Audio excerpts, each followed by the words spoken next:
Aquí está. Listo, ya está grabando. Muy bien. Ok. Vamos a... Ok. Ok. Ahí estoy, ¿verdad? Yep. Bien, entonces voy a cerrar. Voy a cerrar ahorita el internet para que no me esté Ay, ocupando. Bueno. me pusiste los libros infernales, Jaime, Sí, son los infernales. donde casi nos morimos todos los Ay, sí. genetistas del instituto, especialmente con el Walkley. No, el otro, bueno, el Jaime El Kane no lo conozco, nada más está de oído. indescifrable. Es el O que sea, con el el Wakely está horrible y el Kane está indescifrable. Ok. está peor. Sí, es el que con el que llevamos el curso con Daniel Piñero. Uy. Sí, porque el otro lo vimos con Daniel y con Rodolfo, pero no entendíamos luego capítulos completos. Sí, Bueno, no, ya me callo. este sí está. Bueno, bueno, hola chicos. Entonces, el tema que vamos a ver hoy es coalescencia, que como bien nos dijo el doctor Iriarte, es una de las herramientas más usadas y de hecho es extraordinariamente útil para hacer los análisis, sobre todo también análisis de volúmenes grandes de datos, también funciona muy bien. Entonces, bueno, ahorita, bueno, va a ser solamente una clase, es realmente una introducción, es para que ustedes vean de qué se trata. De hecho, pues ustedes pueden llevar un curso completo de coalescencia, o bien, como decía el doctor Igate, ¿no? Una clase genética de poblaciones, pues más bien enfocada o alrededor de lo que es la teoría de coalescencia. A mí yo no estoy tampoco muy de acuerdo, yo creo que la genética de poblaciones sí también tenemos que verla desde las frecuencias alélicas y ya luego platicar acerca de coalescencia. Pero bueno, muy bien. Pues estos son los dos primeros libros que salieron, o como la bibliografía, digamos, básica, ¿no? Este es el Haim de coalescencia y el otro es el Weki. En lo personal, no les recomiendo tampoco ninguno de los dos porque son bastante densos. Si quieren ustedes algún texto, hay algunos artículos, algunas revisiones en Nature que son un poquito más claras acerca de coalescencia, o bien que se dirijan a los capítulos o a las secciones que tienen los libros de genética de poblaciones, como es el Hedrick, o bien como es el Harty-Clark, o incluso el Templeton de genética de poblaciones también trae un capítulo, una sección también bastante clara de coalescencia, ¿no?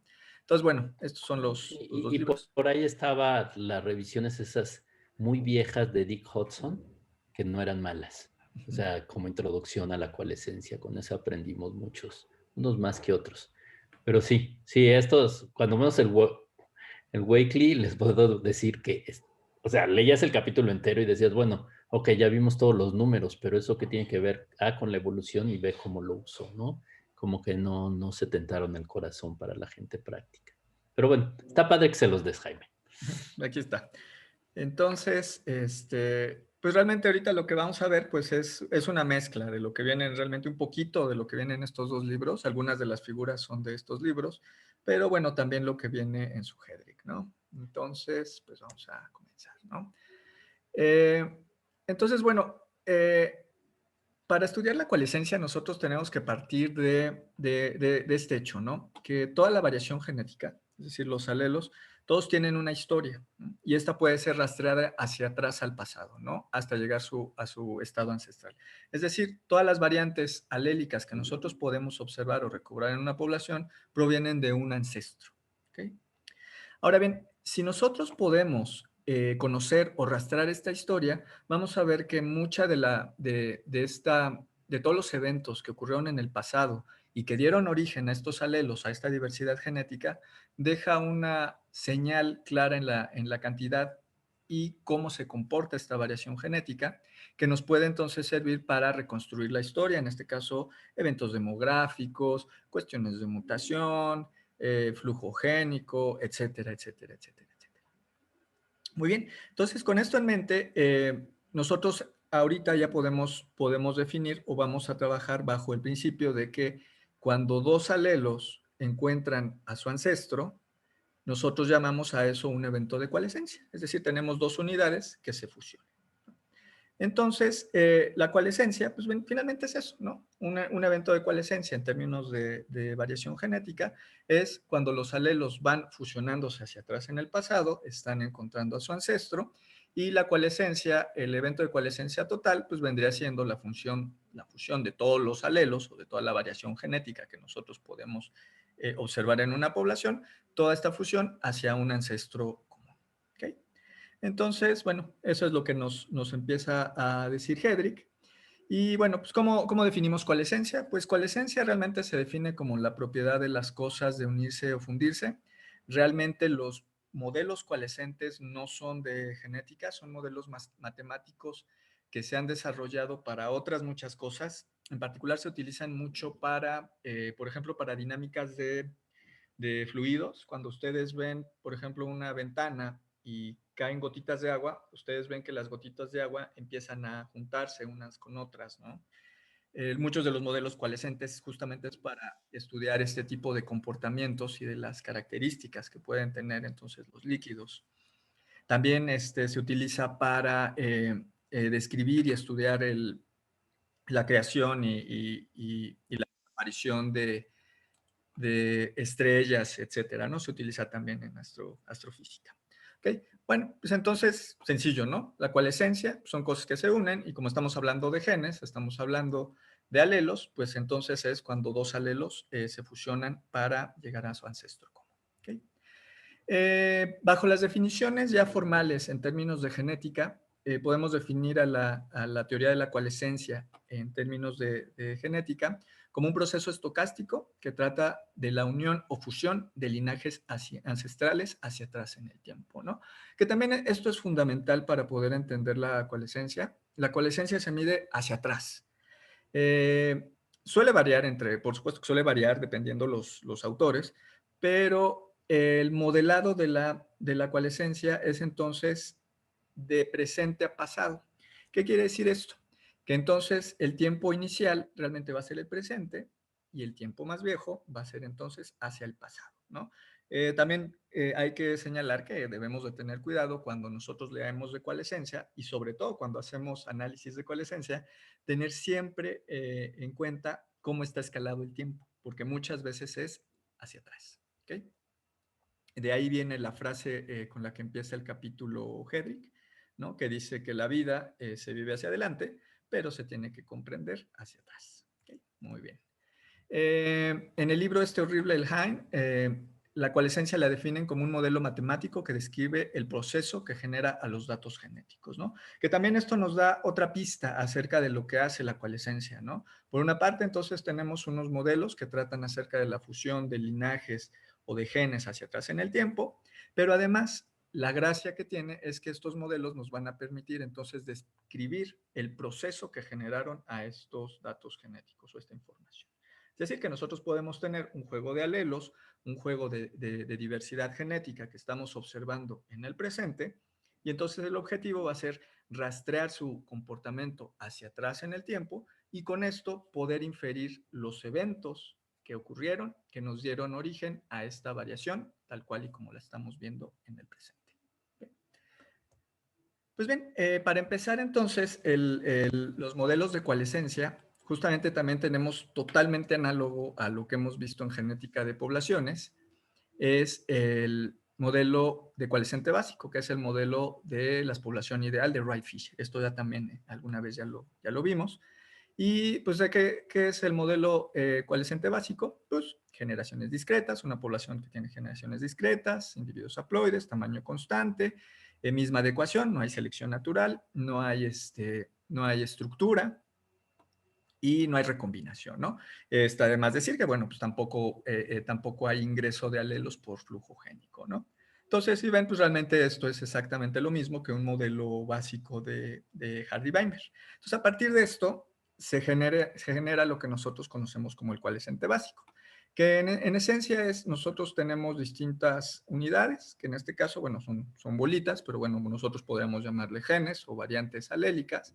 También esa es una cosa curiosa en los distintos textos de coalescencia, que a veces les llaman genes, a veces alelos, a veces bolitas. Literalmente les llaman bolitas, en el Hein les llaman bullets. ¿no? Pero bueno, no es importante para el modelo matemático. Nosotros podemos trabajar con alelos, secuencias, bolitas o genes. Y pues es esto. En esencia, este es el proceso en donde nosotros tenemos entonces una muestra y la vamos a arrastrar cómo se originó esta muestra hacia atrás en el tiempo. De tal manera que, por ejemplo, aquí tenemos cinco unidades, 5 genes. En el tiempo atrás tenemos la fusión de estos dos.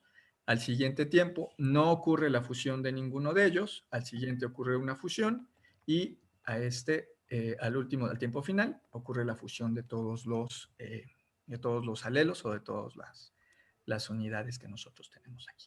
¿Okay? Entonces, si ustedes se dan cuenta, realmente, a pesar de que las simulaciones de coalescencia involucran todos estos eventos, porque si ven aquí, por ejemplo, hay distintos alelos que también existían y que sufrieron eventos de coalescencia, realmente estos alelos nosotros ya no los observamos. Estos se pierden por eventos estocásticos. Entonces, de hecho, si nosotros nos vamos al pasado, podemos ver que originalmente teníamos 3 variantes, pero al final se pierden estas 2 variantes y solo nos quedamos con una variante ancestral y todos sus descendientes, ¿no? Este modelado, esto va implícito en los modelos de coalescencia. Entonces se dan cuenta que realmente es extraordinariamente útil y está padrísimo porque el modelado coalescente ya de por sí, por su misma naturaleza, ya trae implícito los efectos de la deriva génica. ¿Se dan cuenta? Está padre, ¿no? Porque nosotros tenemos entonces que puede existir más variación genética, pero que nosotros nunca vemos porque se perdió por eventos aleatorios, es decir, por deriva génica. ¿Ok? Entonces, a pesar de que hay un montón puede haber un montón de variantes, realmente nosotros solo vamos a ver a los sobrevivientes. ¿Ok? Y entonces, bueno, vamos a los que instalaron o lograron instalar su paquete LearnPubGen, ¿se acuerdan? Es el que vimos creo que en la primera práctica, ¿no? Tiene una función que se llama QualescenPlot, que bueno, esto nos sirve para hacer simulaciones de coalescencia, que son exactamente las que vienen ahí, ¿no? Entonces, por ejemplo, nosotros nada más ponemos cuántos alelos queremos y cuántas generaciones queremos. Y entonces le damos Enter y nos da una simulación de coalescencia. Ahí está, la coalescencia en toda su gloria, ¿no? Entonces, por ejemplo, estos son 5 y vemos aquí que aquí hay 2 cosas interesantes, ¿no? Que en el presente observamos estas 2 variantes, estas 2, pero estas 2 provienen de distintos ancestros. ¿Qué es lo que pasa? Que no dimos tiempo a que hubiera un evento de coalescencia total. Vamos a subirle las generaciones, por ejemplo, vamos a subirle a 15. ¿Qué es lo que pasa? Que ya en 15 generaciones sí podemos rastrear hacia el pasado al ancestro común. Entonces, de hecho, aquí nosotros podemos ir viendo cómo van los eventos de coalescencia. Por ejemplo, aquí hay un evento de coalescencia, aquí hay otro. Aquí van, aquí van, aquí van. Y de hecho, me parece que todos los eventos de coalescencia se dan aquí, ¿no? Alrededor de esta generación. Y bueno, aquí tenemos entonces al ancestro común, ¿no? Y nosotros podemos repetir esto cuantas veces nosotros queramos. Esto es un proceso estocástico, ¿no? Mira, si ven, por ejemplo, aquí no llegamos al ancestro común. Tenemos en la actualidad variantes alélicas que provienen de distintos ancestros.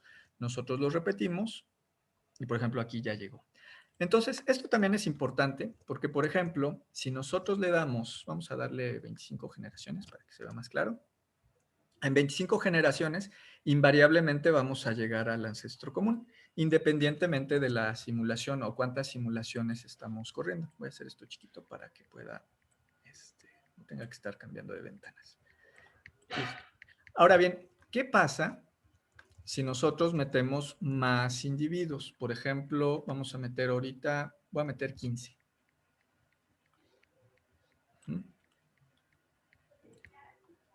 Entonces, por ejemplo, aquí, si observan, tenemos otra vez, no llegamos al ancestro común. Lo voy a correr otra vez.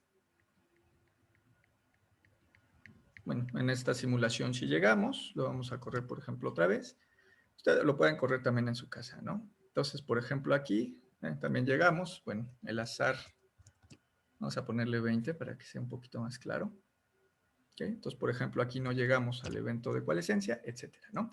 Entonces, siguiendo entonces estas simulaciones tan sencillas, nosotros nos podemos dar cuenta de una cosa, que entre mayor sea el número de individuos o de variantes alélicas, porque no son individuos, son variantes alélicas que nosotros tenemos aquí, el tiempo a llegar al ancestro común, es decir, el tiempo último de coalescencia, va a ser más profundo, va a ser más largo.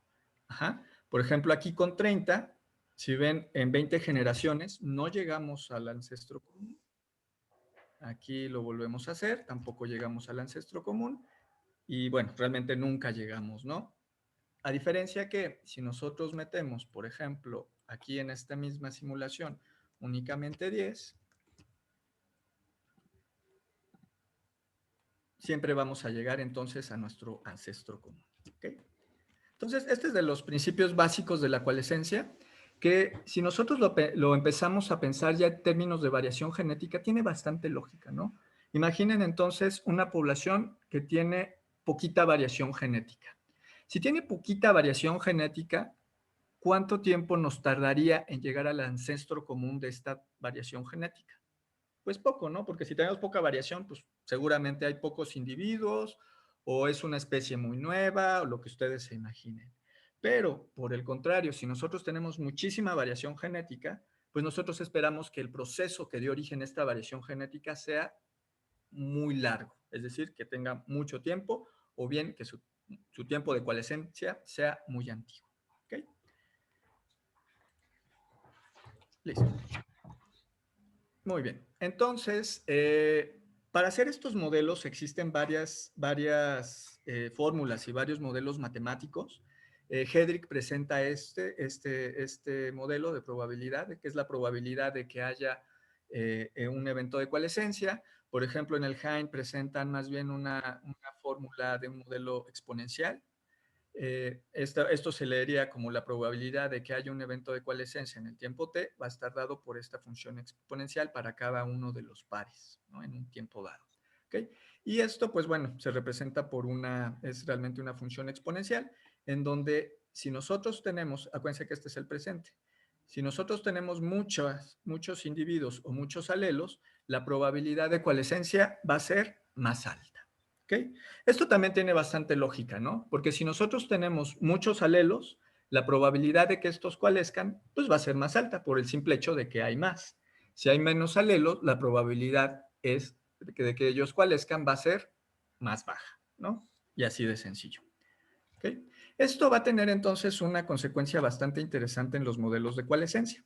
De tal manera que cuando nosotros tenemos los eventos de coalescencia, cuando nosotros tenemos muchos alelos, los eventos de coalescencia van a tener entonces una frecuencia más alta. Es decir, el tiempo de coalescencia va a ser menor. Cuando nosotros ya tenemos un evento de coalescencia, ¿qué es lo que pasa? Que el número de alelos que tenemos en nuestra muestra va a ser menor porque ya hubo una coalescencia. Y entonces va a haber otra coalescencia. ¿Y qué es lo que pasa? Que, por ejemplo, aquí nosotros ya realmente nada más contamos con 1, 2, 3 de los 5 que habíamos empezado. Por ejemplo, acá contamos únicamente con 2. Y si ustedes ven, utilizando la fórmula que tiene Hedrick, que es la que presenta, que es la probabilidad del evento de coalescencia, si ven entonces, hacia atrás en el tiempo, los tiempos entonces de coalescencia se van a ir alargando conforme se vayan ocurriendo los eventos de coalescencia. Y así, ¿ok? Muy bien, entonces el coalescente básico, bueno, esto es como presentan el algoritmo, que realmente es bastante sencillo, ¿no? Primero tenemos una muestra inicial de genes o de alelos, se simula el tiempo de coalescencia dada la ecuación exponencial que nosotros vimos al principio, y entonces van ocurriendo eventos de coalescencia, pum, pum, hasta que llegamos hacia el ancestro común, ¿no? Y listo, este sería el algoritmo. Ya vimos la coalescencia, el coalescente básico en todo su esplendor, ¿no? Entonces nosotros tenemos únicamente una probabilidad de que haya un evento de coalescencia, y acuérdense entonces que este evento de coalescencia va a estar dado, o el tiempo de este evento de coalescencia va a estar dado por la cantidad de alelos que tengamos, o en este caso, n, ¿no? Muy bien. También nosotros podemos, ya que tenemos los eventos de coalescencia, nosotros fácilmente, bueno, según Hein y los colaboradores del libro de coalescencia, se pueden ir agregando mutaciones a nuestra topología, o en este caso a nuestro arbolito. Esto se puede hacer por un proceso posterior, en donde tú dices, bueno, si nosotros tenemos unas ramas muy largas, entonces es probable que acá hubiera ocurrido algunos eventos de mutación que nos dieran como origen las distintas variantes alélicas, ¿no? ¿Ok? Entonces, si ven hasta ahorita, realmente lo único que hemos visto y lo único que nosotros necesitamos saber de la coalescencia es que es un método matemático, un modelo de matemático que nos va a permitir construir arbolitos, o dicho de una manera formal con las palabras que deben de ser, genealogías de una muestra que tenemos en la actualidad, y entonces nosotros podemos generarlas y van a tener entonces más o menos estas formas, ¿no? En donde nuevamente, acuérdense, cuando nosotros tenemos muchas muestras, perdón, una N grande, nosotros vamos a tener que los eventos de coalescencia van a ser más frecuentes y estos se van a ir disminuyendo en su velocidad conforme nosotros vamos hacia atrás en el tiempo. ¿Okay? Ahí están. Entonces, estos son genealogías, topologías generadas bajo un coalescente básico, ¿no? Un modelo de Wright-Fisher, ¿no? Una población ideal, o como le queramos llamar, también nuestro Hardy-Weinberg en coalescencia, si queremos llamarle, ¿no? Esto lo vamos a ver más adelante, pero es una conclusión bien interesante. Kimura y Ota llegan a esta conclusión en donde nos dicen que el tiempo de fijación de un nuevo mutante va a estar dado por este tiempo, que es alrededor de 4 veces el tamaño efectivo, con una desviación de 2.1. Y esta es una conclusión bien interesante que ustedes van a ver en evolución molecular, pero es algo muy interesante porque justamente en coalescencia nosotros también tenemos que el tiempo promedio de eventos de coalescencia de una muestra dada va a estar dada por 4 veces el tamaño efectivo, medido en generaciones. Es decir, que si tenemos una muestra de 100 individuos, en promedio el tiempo, bueno, de 100 alelos, perdón, en promedio el tiempo de coalescencia de estos 100 alelos va a ser igual a 4 veces el tamaño efectivo. Súper interesante, está bastante bonito. Y ustedes lo van a ver en su clase de evolución molecular. De hecho, ahí viene también en su libro. Y también ya les había dicho. Y también ya lo he dicho. Por cierto, también ya lo habíamos visto. Entonces, Hedrick también nos platica, ¿no? Nos dice, bueno, noten entonces que conforme aumenta el número de n, de número de alelos, esta medida de 4n, el tiempo de coalescencia, es más precisa, ¿no? O sea, entre mayor sea la cantidad de alelos que nosotros tengamos, la probabilidad de que la coalescencia de todos estos alelos se dé en cuatro veces el tamaño efectivo, medido en generaciones, va a ser más precisa, ¿no? Es algo también bastante interesante, bastante bonito, como esta convergencia entre teorías que aparentemente tienen un origen distinto, pero en genética de poblaciones llegan a la misma conclusión. Entonces recuerden, siempre que si no se han dado cuenta, empiecenlo a notar, que 4NE, 4 veces el tamaño efectivo, es como el número cabalístico en genética de poblaciones. Nos va a salir un montón de veces. ¿Se acuerdan? Lo vimos en endogamia, ¿se acuerdan? Espero que se acuerden, si no, revisen sus apuntes. Muy bien. De tal manera que, por ejemplo, aquí simulamos dos genealogías de coalescencia. Aquí considerando un tamaño efectivo de 100 y aquí considerando un tamaño efectivo de 500. Estos numeritos que están acá son los eventos de coalescencia al final. Bueno, este es al final. Este es a la generación 284, a la 614, etcétera, ¿no? Entonces, lo que hemos platicado, ¿no? Si nosotros tenemos entonces una muestra, un tamaño efectivo más pequeño, pues los eventos de coalescencia van a ser más cortos, el tiempo de coalescencia, perdón, va a ser más corto, mientras que si nosotros tenemos tamaños efectivos más grandes, vamos a tener que los eventos de coalescencia o la coalescencia de nuestra muestra va a ser más profunda, va a llevar más tiempo, ¿no? Si nosotros ponemos a la misma escala estas dos, pues vamos a obtener más o menos unos arbolitos así, ¿no? En donde los eventos de coalescencia para un tamaño efectivo pequeño van a estar más comprimidos, mientras que los eventos de coalescencia para tamaños efectivos más grandes van a ser más profundos. Entonces, nuevamente, ahora sí pongamos esto también nuevamente en términos de biología, en términos de nuestros datos de variación genética.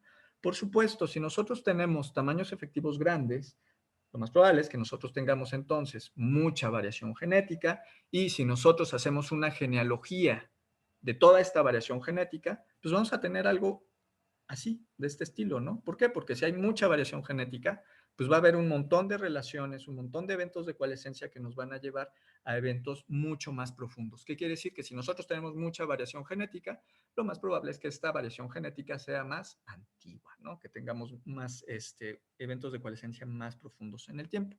Mientras que por el otro lado, si tenemos entonces poblaciones con tamaños efectivos más pequeños, vamos a tener entonces menos variación genética y como tenemos menos variación genética, entonces nosotros vamos a tener que los eventos de coalescencia pues van a ser más recientes.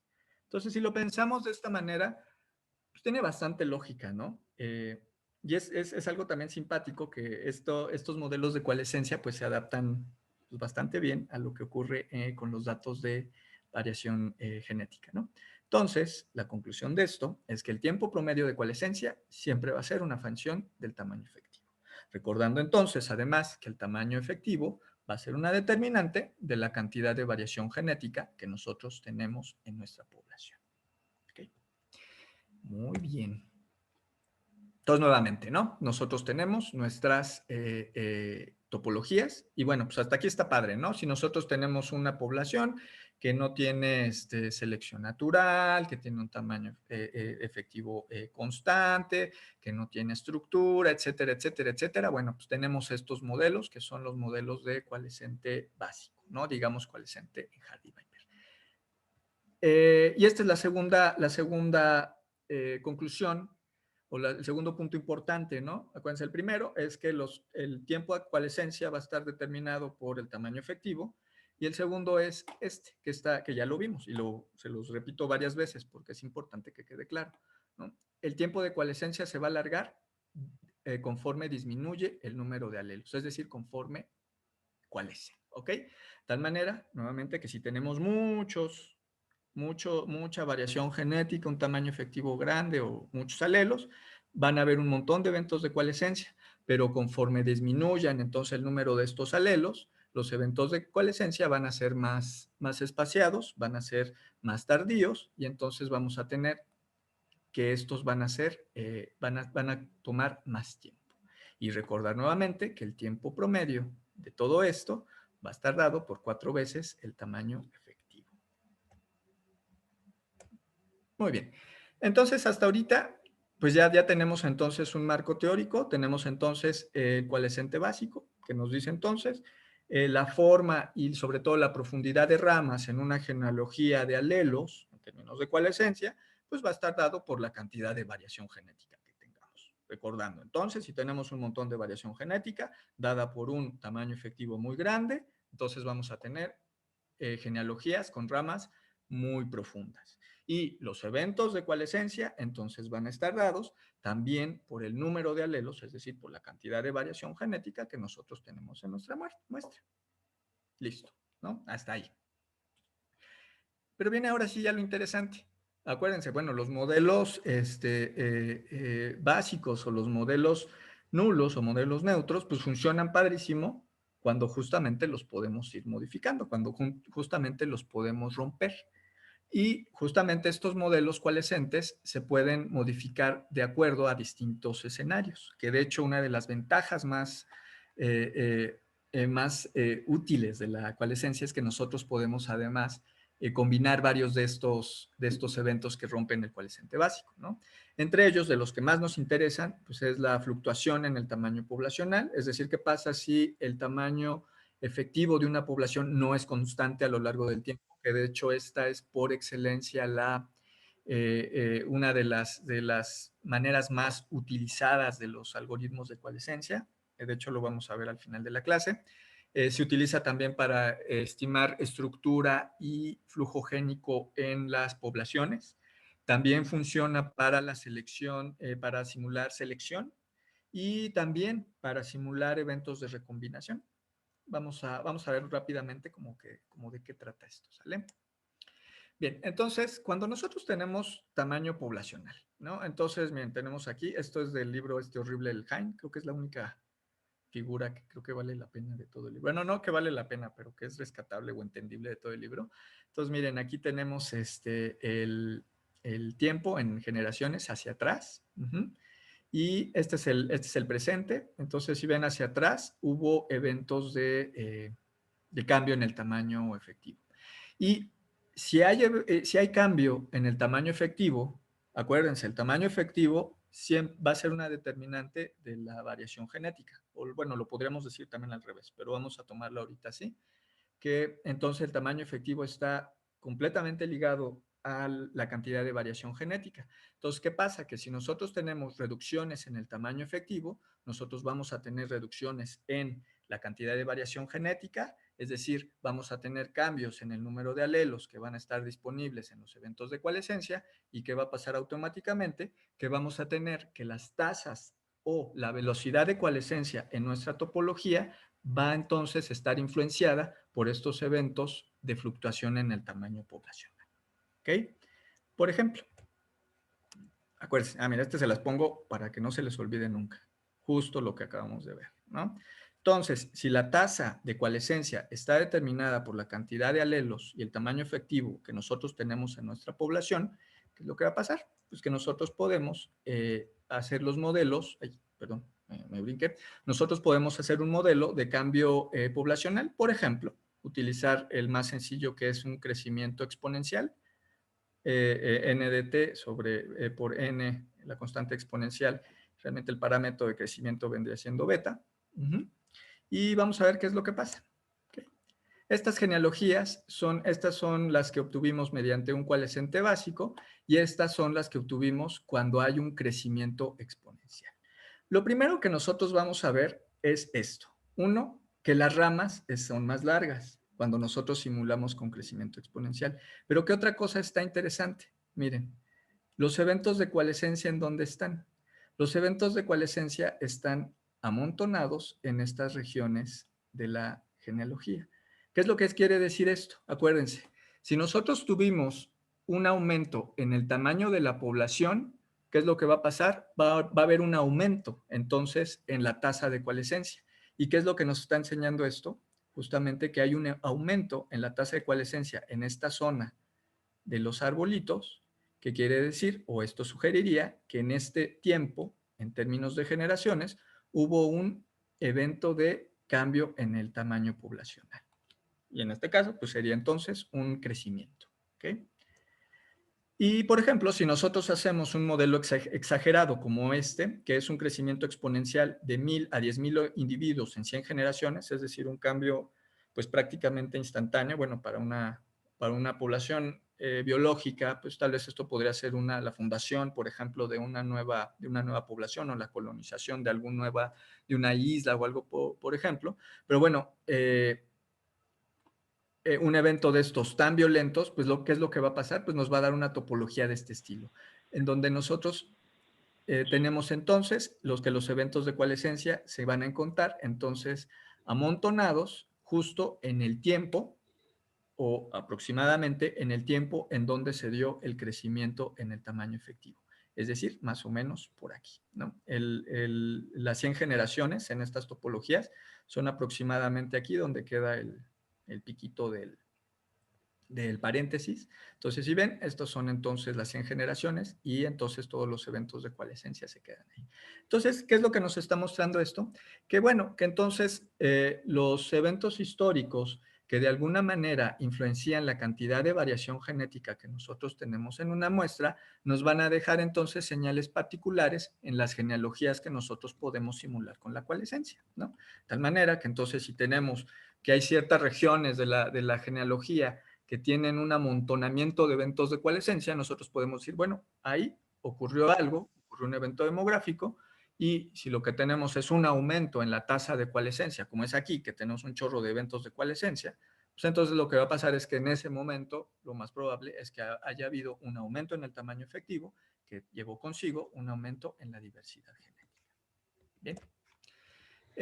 Nosotros también podemos simular, al contrario, podemos simular expansiones o crecimientos poblacionales, pero también podemos entonces simular contracciones en el tamaño poblacional, es decir, cuellos de botella, ¿no? Cuando nosotros tenemos reducciones en el tamaño efectivo, ¿no? Esto puede estar dado por un montón de cosas en términos biológicos, como eventos catastróficos, enfermedades, o, por ejemplo, como puede ser la colonación de un hábitat. Entonces se dan cuenta que esto es interesante porque la señal de un cuello de botella puede estar asociada al crecimiento exponencial, ¿no? Imaginen una especie que coloniza un nuevo hábitat. Entonces, la señal inmediata que nosotros vamos a ver es un cuello de botella. ¿Por qué? Porque generalmente cuando hay una colonización, solo es una fracción la que coloniza un nuevo hábitat. Entonces, como nosotros tenemos una poza génica completa y luego tenemos una pequeña fracción que va a dar la colonización, eso se puede ver como un cuello de botella. Aunque generalmente después de una colonización, luego ¿qué pasa? Pues hay una expansión poblacional. Y si lo pensamos en esos términos demográficos, pues también eso puede ocurrir cuando nosotros estamos hablando de especiación e incluso cuando nosotros hablamos de domesticación. O sea, ustedes imagínense una especie silvestre de la cual nosotros tomamos una fracción de la variación genética para domesticar, nosotros la domesticamos, entonces tenemos un cuello de botella, pero luego cuando nosotros ya la domesticamos y la empezamos a producir para consumo, lo que tenemos es entonces una expansión. ¿Okay? Y bueno, estos modelos también están dados generalmente por modelos de crecimiento exponencial. También hay crecimiento lineal, hay crecimientos logísticos y de hecho algunos programas de coalescencia nos permiten nosotros meter nuestra propia función de crecimiento, que está bastante útil, pero puede llevar mucho tiempo, se los digo por experiencia. Pero bueno, está padre, ¿no? Que nosotros, si no nos gusta ni no nos convence un modelo de crecimiento dado, bueno, nosotros podemos dar además el modelo que nosotros queramos. Un parámetro también que es importante y que también es súper interesante cuando nosotros estamos haciendo simulaciones de cuello de botella es que es, bueno, en este caso, en esta función exponencial, es F, que vendría siendo la severidad. Es decir, si nosotros tenemos un cuello de botella, ¿cuántos de estos sobrevivieron? ¿No? Como es este caso, que en este caso sobreviven muy poquitos, ¿no? Tanto cuántos sobrevivieron, pero además hay otro factor importante, ¿no? Uno, tenemos nuestra población ancestral que tiene su tamaño, luego tenemos una reducción en su tamaño. Este vendría siendo el primer parámetro, qué tan severo fue el cuello de botella, pero hay otro parámetro importante, la duración del cuello de botella. ¿Por qué? A ver, chicos, una pregunta. ¿Por qué es importante cuando nosotros hablamos de reducciones en el tamaño poblacional, además de la severidad, es decir, de cuántos individuos teníamos originalmente, con cuántos nos quedamos, por qué también es importante el qué tan largo es este periodo en el cual la población permanece en un tamaño muy pequeño? ¿Por qué es importante considerar esto? ¿Quién me dice? Yo No te nos para, puedo decir. No, sí, no nos para hablar como del recambio, de, o sea, cuánto va subiendo la población después de un evento severo de diezmo. ok, el recambio. ¿Qué más? Pero cuando nosotros La tenemos endogamia también. endogamia, por supuesto, cuando nosotros tenemos un cuello de botella y quedamos con poquitos individuos, va a haber endogamia. Ajá, ¿qué más? Fijación de alelos, tal vez. Excelente, pero ¿por qué se da la fijación, Jessica? Pues vamos a tener poquitos individuos, Ajá, entonces pues, junto con la endogamia, pues ajá, pueden ir surgiendo alelos deleterios. claro, claro. Muy bien, pero, ajá, pero falta ahí una fuerza. ¿Qué fuerza evolutiva está ahí actuando cuando nosotros tenemos poquitos? La deriva, ¿no? La deriva. Exactamente. Muy bien, muchas gracias a todos. Entre todos logramos. Exactamente, por eso es fundamental. Porque nosotros podemos, se dan cuenta que podemos tener una población que tiene un tamaño efectivo, que se hace pequeñita, pero si permanece mucho tiempo pequeñita, ¿qué va a pasar? Que por deriva génica entonces vamos a perder mucha de la variación genética, si no es que se erosiona todo. Pero por otra parte, si nosotros tenemos un evento en donde tenemos una fundación, tenemos un cuello de botella, donde nos quedamos con unos poquitos, pero luego tenemos una expansión poblacional muy violenta, damos oportunidad a que crezca el tamaño de la población y que los eventos de la deriva génica no sean tan severos. Por supuesto, junto con los eventos, pues, de endogamia. En el caso de que haya estemos hablando de una especie que le haga daño, ¿no? Que tenga presiones por depresión por endogamia, ¿no? Porque, bueno, puede haber una planta o caracoles que a lo mejor se autofertilizan y no pasa nada. Pero bueno, exactamente. Entonces, cuando nosotros consideramos entonces estos modelos, tenemos que considerar las dos cosas, ¿no? ¿Qué tan severo fue el cuello de botella y por cuánto tiempo fue? Y esto justamente es por la deriva génica. Y luego viene la segunda etapa, que es el crecimiento nuevamente de la población, si es que tiene un crecimiento. Pues se dan cuenta que si nos quedamos aquí, pues corremos el riesgo de que nuestra población pues realmente haya perdido toda la variación genética y pues ya no tenga un tamaño efectivo demasiado pequeño. Pero bueno, aquí estamos suponiendo un modelo en donde hay una recuperación en el tamaño efectivo, es decir, un crecimiento otra vez. Y nosotros tenemos entonces que hay distintas señales o distintas características que van a tener estas genealogías dependiendo de los eventos que acabamos de platicar, ¿no? Entonces, por ejemplo, si nosotros tenemos que hay un cuello de botella moderado, pues típicamente vamos a tener aquí topologías de este estilo. Si es muy severo, vamos a tener algo así. ¿Se dan cuenta que esto lo que está sugiriendo es que el tamaño efectivo, acuérdense, el tamaño efectivo es chiquitito, y si es chiquitito, entonces toda la coalescencia va a ser rapidísima. Acuérdense, ¿sale? Todo, entonces, como tenemos poquitos, todos los eventos de coalescencia van a ser en un periodo de tiempo muy chiquito. Entonces vamos a tener una topología de este estilo, así, toda aplastada, ¿no? Si es entonces moderada, pues vamos a tener que los eventos de coalescencia se van a quedar aquí, pero vamos a tener algunos que sí pueden ser profundos. Esto si nosotros vemos nuestros individuos inmediatamente después de este evento demográfico. Si nosotros dejamos que pase tiempo, ¿qué es lo que va a ocurrir? Pues generalmente que si pasa tiempo se empiezan a crear nuevas variantes genéticas por la misma mutación y entonces ¿qué es lo que va a pasar? Que aunque teníamos aquí muy apachurrado, nosotros vamos a tener que los eventos de coalescencia se encuentran en esta región y entonces los largos de estas ramas van a estar representando, el tiempo en el cual ocurrió nuestro evento demográfico. Y si es moderado, bueno, va a pasar algo similar. Pero se dan cuenta que si pasa demasiado tiempo, esta señal, pues eventualmente o en algún momento en el futuro, la señal se puede perder, ¿no? Es decir, si pasa suficiente tiempo que se recupere la variación genética, pues ya no vamos a tener la señal. Pero generalmente este tipo de topologías y este tipo de señales las podemos recuperar perfectamente. Estos eventos demográficos los podemos recuperar si tenemos una muestra de la variación genética razonablemente representativa de una muestra de la actualidad, ¿ok? Qué bonito. Los eventos de coalescencia, miren, aquí amontonadísimos cuando es severo y un poquito más dispersos cuando es moderado, ¿no? Y aquí tenemos nuestra coalescente, digamos, sería el coalescente básico.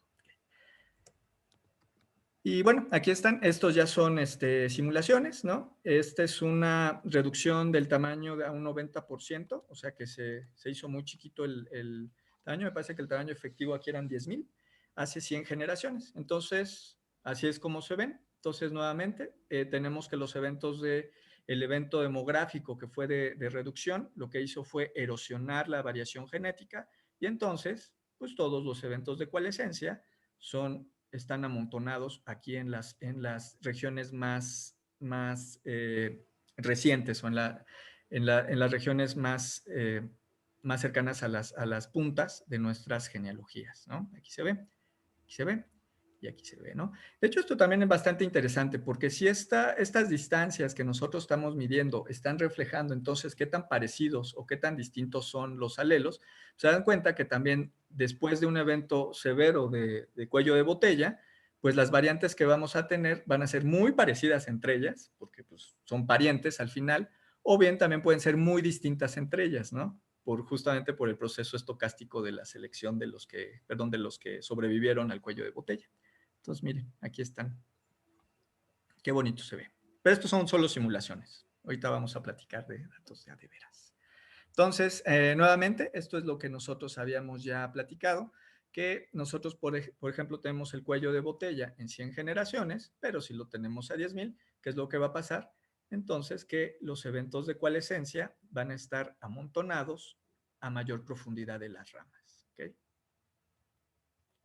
Listo. Esto está bonito, ¿no? Tiene alguna lógica. Eso con respecto a lo demográfico, el coalescente entonces también nos permite, por ejemplo, para simular eventos de estructura poblacional, ¿no? Esto es fácil pensarlo en las especies biológicas, pues, o sea, siempre va a haber, o siempre vamos a esperar algún tipo de estructura genética. También los modelos de coalescencia pueden incorporar distintos modelos matemáticos, ¿no? El más común, pues, son los modelos de islas, en donde tenemos ciertos grupos de alelos que se encuentran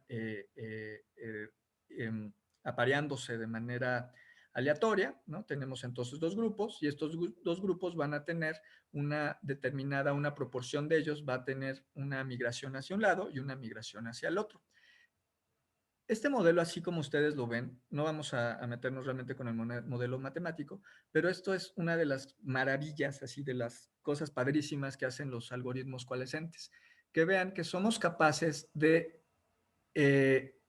estimar una tasa de migración de una población y de la población 1 a la 2 y de la 2 a la 1. Es decir, nosotros podemos tener tasas que no necesariamente es la misma. ¿Se acuerdan cuando vimos los primeros estimaciones de migración que utilizamos la FST?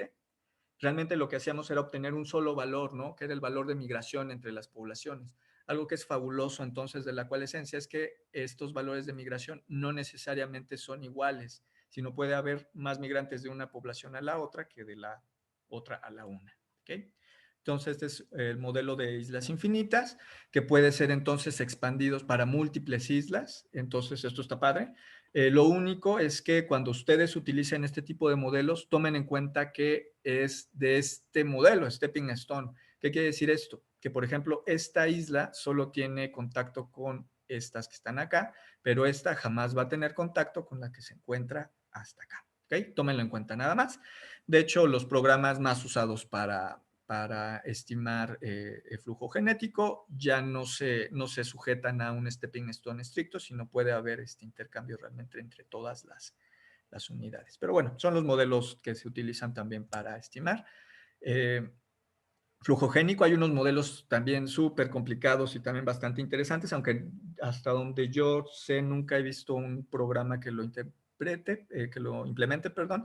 Estos son los modelos de espacio continuo, ¿no? En donde al algoritmo se le mete una variante que hace que cada una de los alelos se encuentren en un plano cartesiano y que estos se empiecen a mover de manera aleatoria en este plano cartesiano.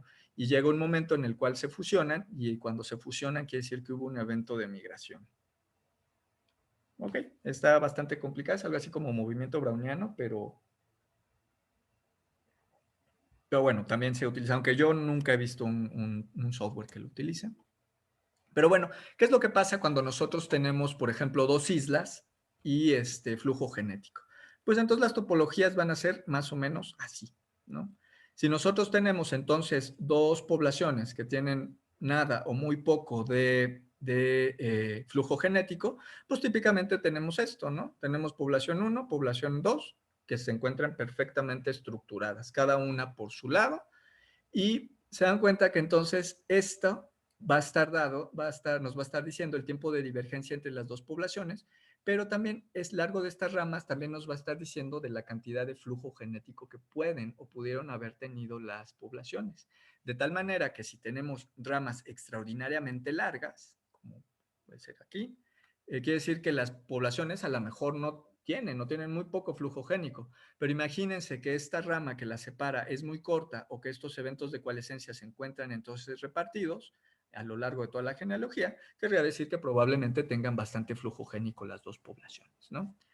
Pero nuevamente, bueno, estas son simulaciones y aquí, bueno, yo siempre dejo esta, aunque pues realmente no se adapta mucho al modelo, pero bueno, acuérdense que todo esto son simulaciones bajo modelos estocásticos, que si bien nosotros ya estamos poniendo ciertos parámetros, realmente estamos viendo únicamente simulaciones, no estamos hablando ahorita de datos reales, ¿no? Entonces, Pues miren, pero bueno, esto también nos da la idea del tipo y de la variación y de la cantidad de las diversas escenarios que se pueden evaluar entonces cuando nosotros tenemos un algoritmo de coalescencia. Miren, aquí están las dos poblaciones y aquí por alguna razón salió como una tercera, ¿no? Unos alelos ahí todos divergentes, pero bueno, está interesante.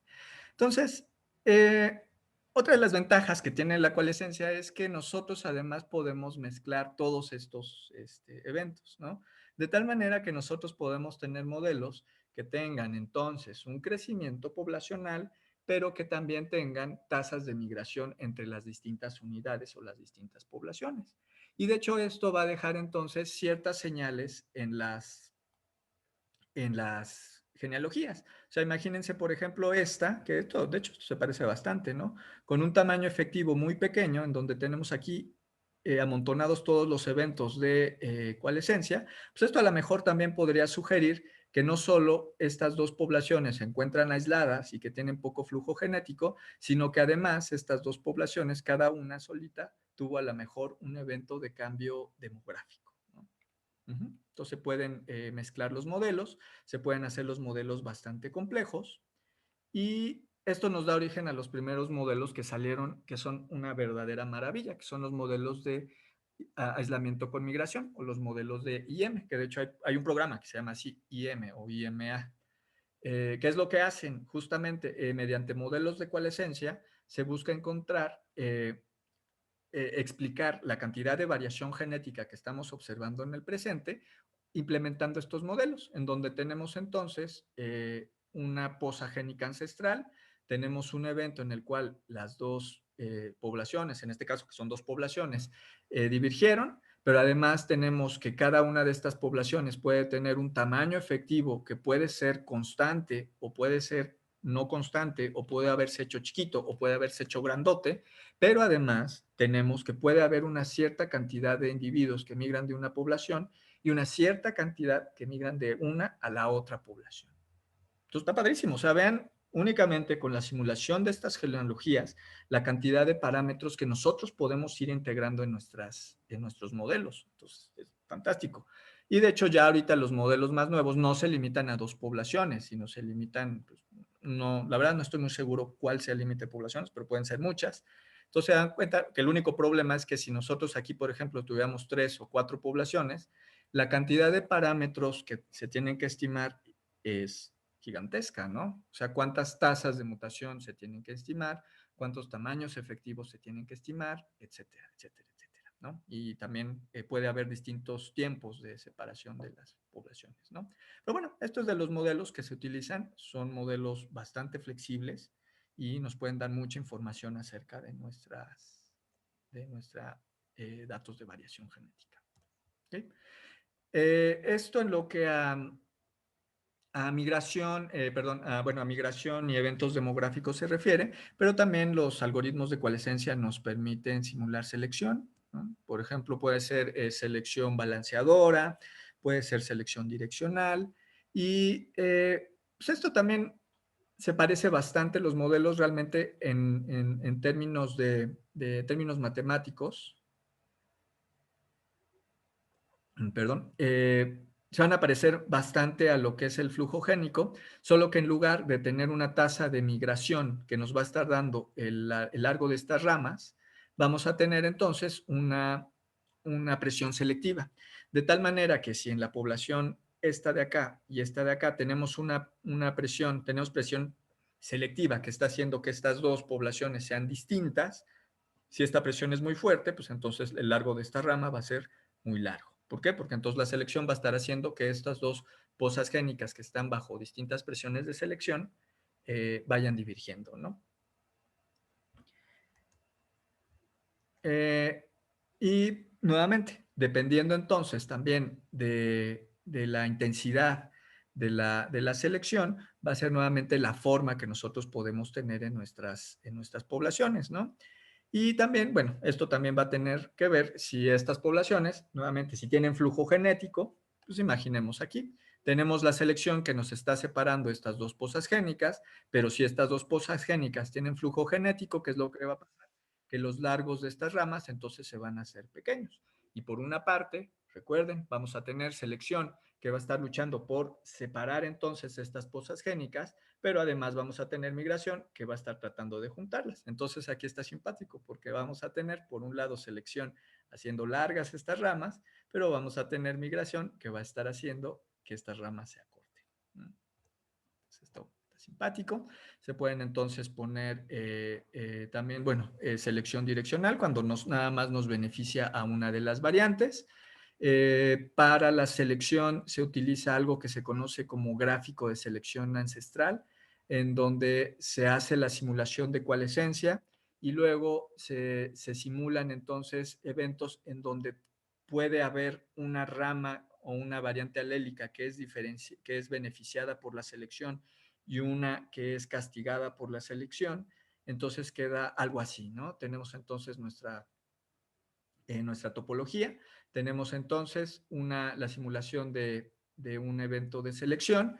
Entonces aquí, por ejemplo, tenemos el ancestro A minúscula, la variante A mayúscula, pero podemos tener entonces que el ganador fue, en este caso, el A mayúscula, y pues entonces dejó más hijos, ¿no? Bueno, aquí hubo un evento de mutación, pero no le hagan demasiado caso. O, por ejemplo, incluso aquí, nosotros tenemos que el ancestral era el A minúscula, y aquí llegamos al evento de selección. Entonces aquí el beneficiado fue el A mayúscula y entonces lo perdemos, ¿no? De tal manera que entonces si nosotros tenemos que en nuestro sistema el alelo beneficiado por la selección es el A mayúscula, entonces en nuestra muestra de genes vamos a tener que la mayoría van a tener entonces este alelo que está beneficiado o esta variante, o lo que sea, ¿no? Esto que está beneficiado, o bien vamos a tener una disminución, si lo queremos ver de otra manera, vamos a tener entonces una disminución en la frecuencia del alelo que está castigado, ¿no? Y esto también tiene mucha lógica, ¿no? Si nosotros tenemos un alelo que está beneficiado, pues va a haber un montón de descendientes de ese alelo que es beneficiado. Si tenemos uno que es castigado, pues lo que va a pasar es que vamos a tener entonces menos representantes de esos alelos, ¿no? Pero bueno, la simulación de esto nuevamente en términos de algoritmo matemáticamente es ya bastante más complicado y hace que los tiempos de computación sean bastante más largos, pero bueno, se pueden simular entonces, además de todos los eventos demográficos que platicamos, podemos nosotros ir incorporando además eventos de selección. ¿Okay? También se puede meter eventos de recombinación, ¿no? Recordando que entonces la recombinación en esencia lo que va a hacer es crear nuevas variantes, ¿no? Pero esto puede ser bastante complejo. De hecho, bueno, yo pues por ocio casi puse la fórmula que presenta el Hein para simular la coalescencia con recombinación. Ahí está, ahí nomás, por si alguien quiere resolverla. No, de hecho, no necesariamente se resuelven, se pueden resolver bueno, realmente no se pueden resolver analíticamente, pero justamente para eso se hacen los algoritmos de simulación mediante los gráficos que se les llama, ¿no? Entonces, la manera realmente para simular la recombinación, pues es esta, ¿no? Lo que se hace es que si nosotros normalmente tenemos eventos de coalescencia, se dan cuenta que entonces la recombinación sería como el contrario de la coalescencia. En vez de la fusión de dos, sería la separación de dos, ¿no? Que es lo que, si lo vemos hacia atrás en el tiempo.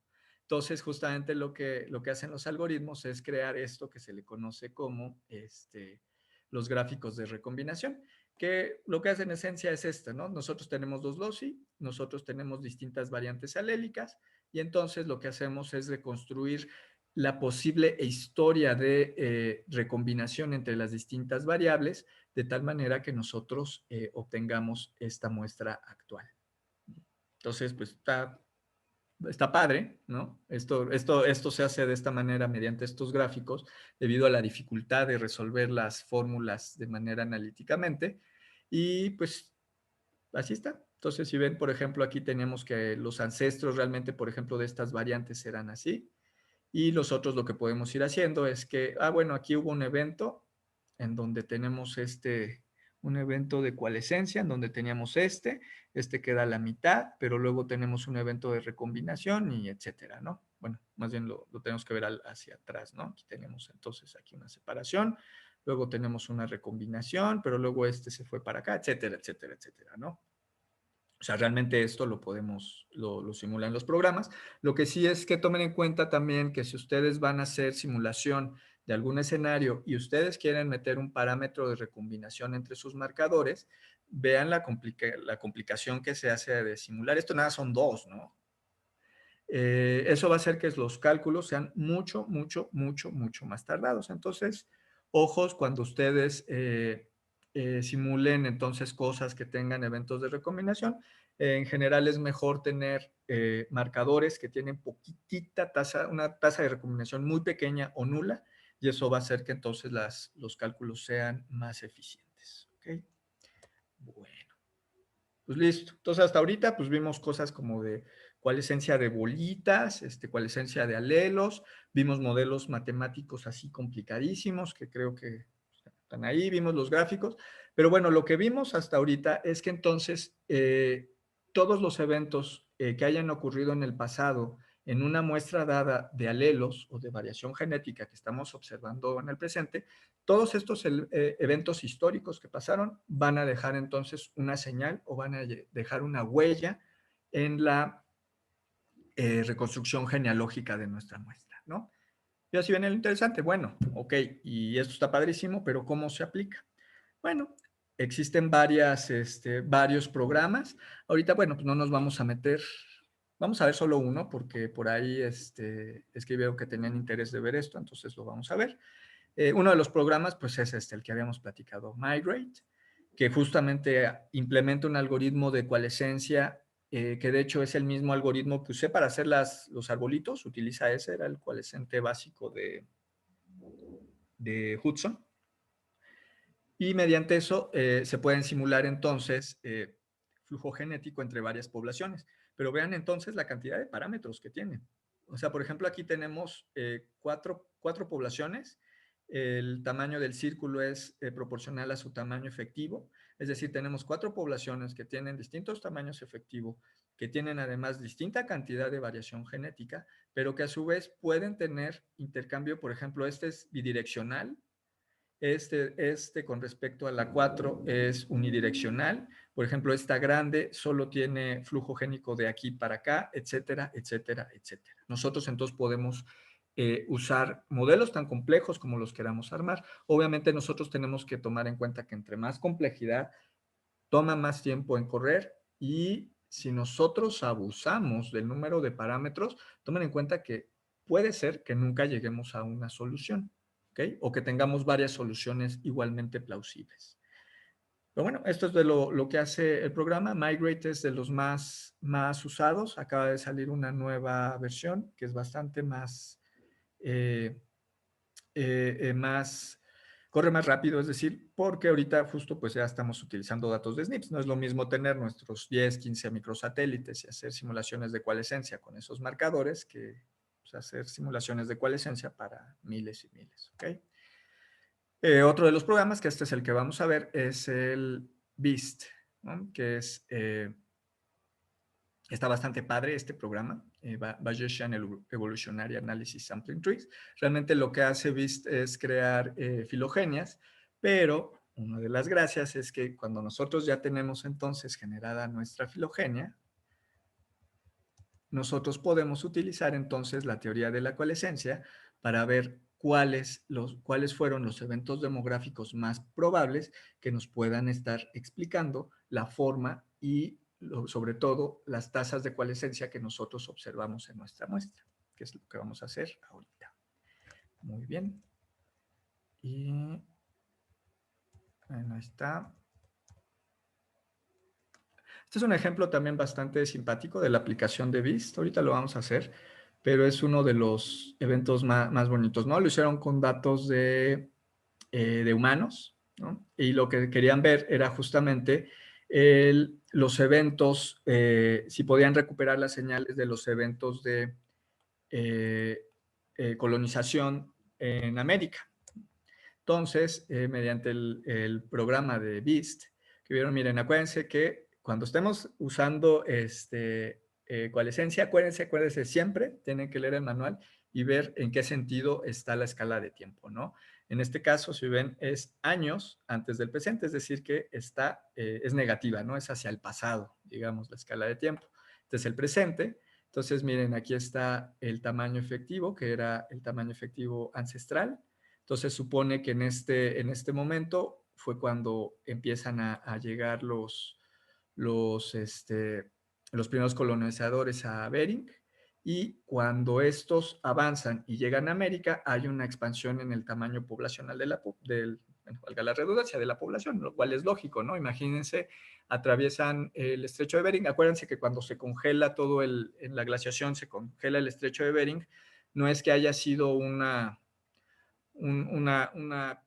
escudo de hielo, Bering. O sea, realmente ahí lo que ocurrió es que por la misma frío, la congelación de los cuerpos de agua provocó la retracción del agua. Entonces quedaron expuestas muchas áreas y finalmente, aunque no era un lugar así, no eran tierras demasiado productivas, sí tenían plantas y sí crecía vegetación que podía sostener entonces animales y que podía sostener entonces la cacería de los humanos en toda esta área de Bering.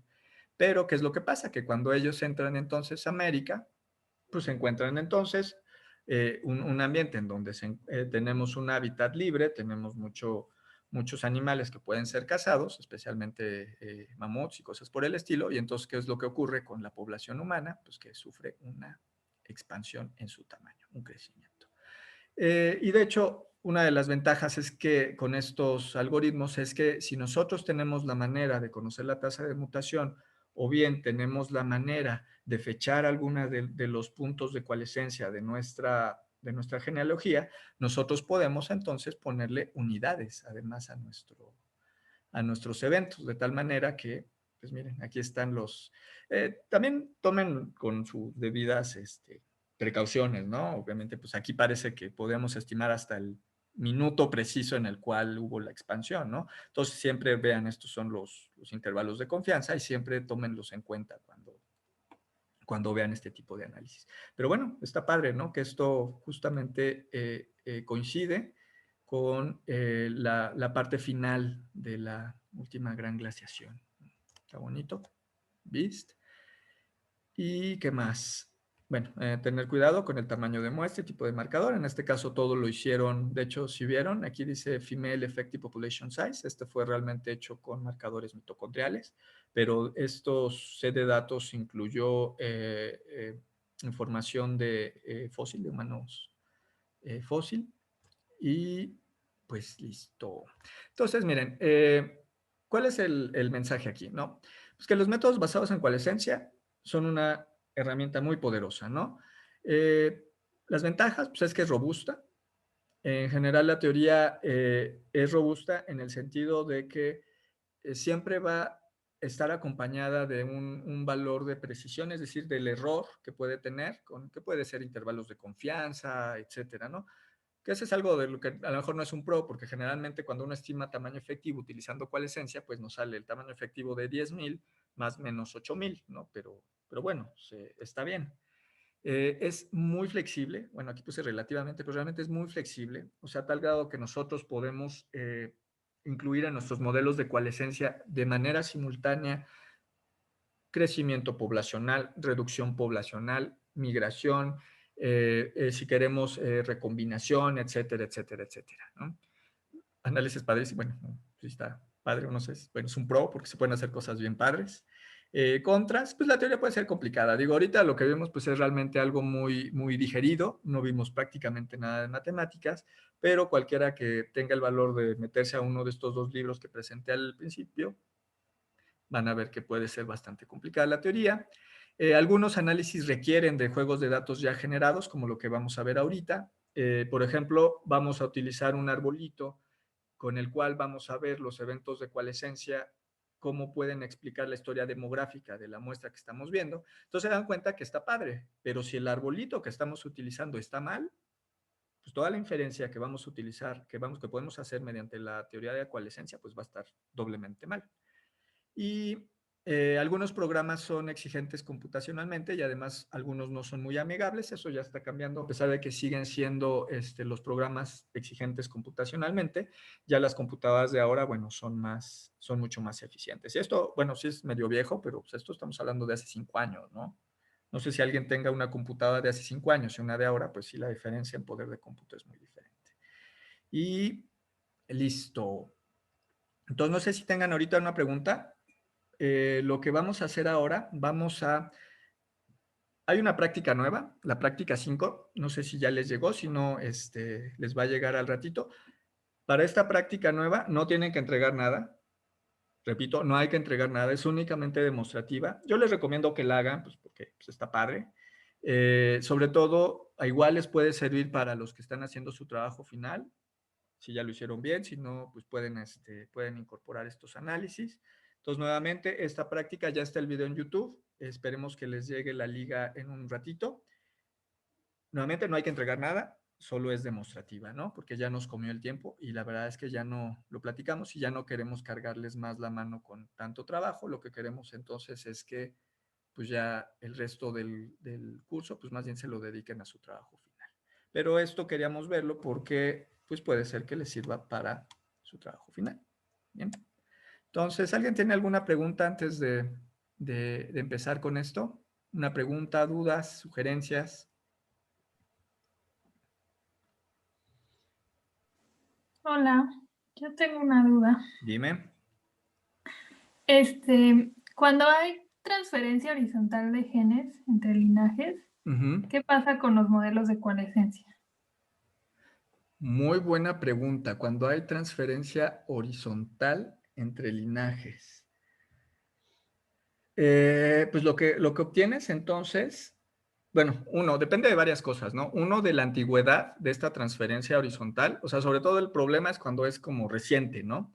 Que te da entonces patrones genealógicos raros, ¿no? Que es lo que podríamos ver. Yo creo que te daría como el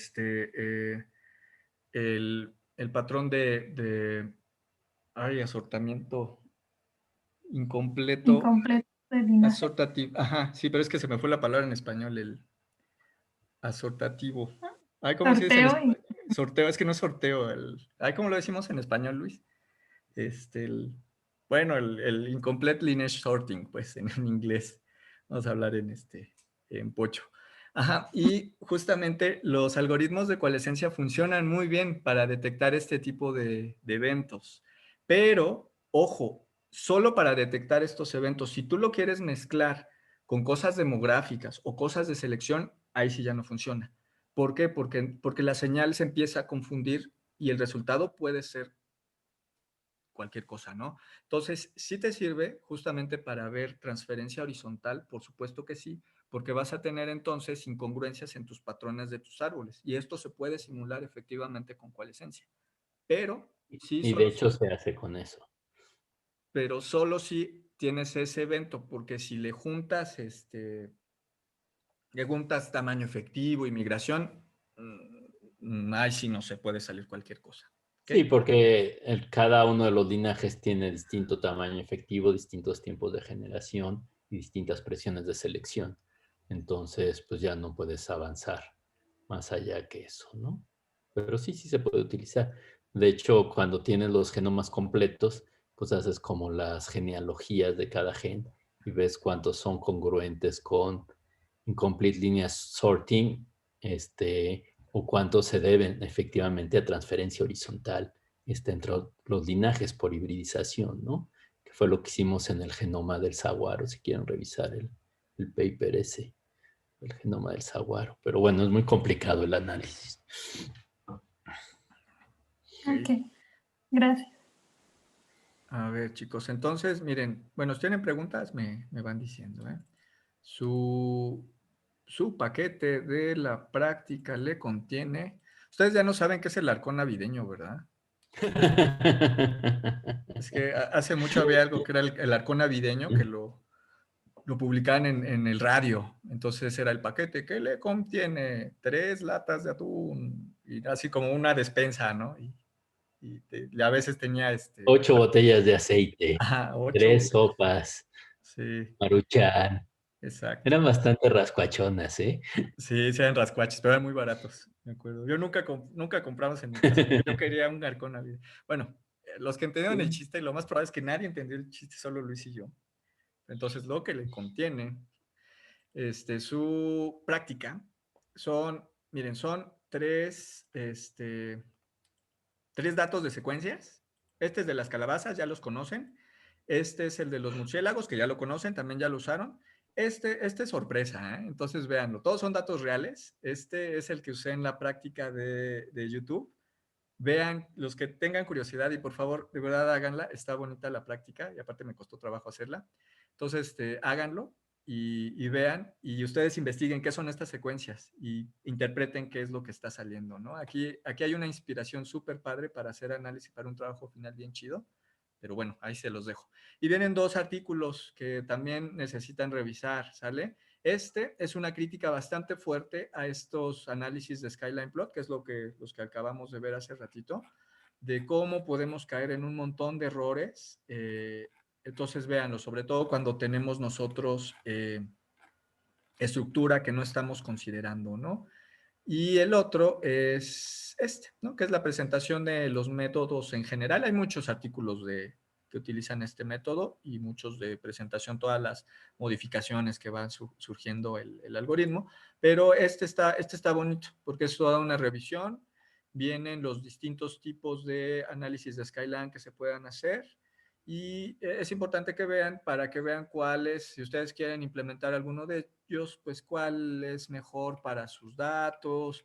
Si ustedes sospechan que a lo mejor sus datos tuvieron múltiples eventos demográficos, porque realmente lo que analiza es casi pura demografía, bien explicado, miren, aquí esto vendría siendo la explicación de lo que es un skyline plot, ¿no? El tamaño poblacional contra el tiempo en el otro eje, que vamos a ver, etcétera, ¿no? Están bonitos los distintos tipos. A ver, deja esas figuritas. Entonces, Uh-huh. miren, los Skyline plots son muy, muy atractivos, porque vean que entonces tratan de platicarnos de la historia evolutiva, del tamaño efectivo en el tiempo, y vienen hasta con sus intervalos de confianza, etcétera.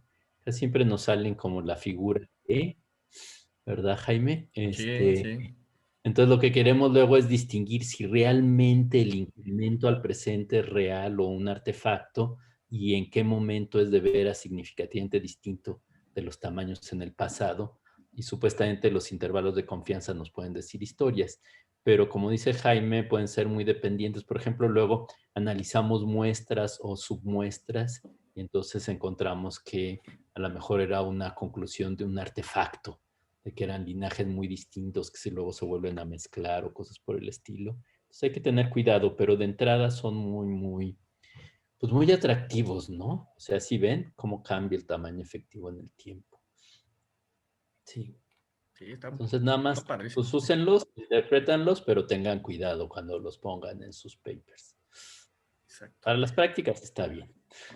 Sí, por eso les incluí un artículo de crítica, pero hay varios de crítica, ¿eh? De que tienen que checar la convergencia y no se crean. Y luego... y la convergencia que luego Enrique hacía trampas y nos enseñaba figuras bien padres.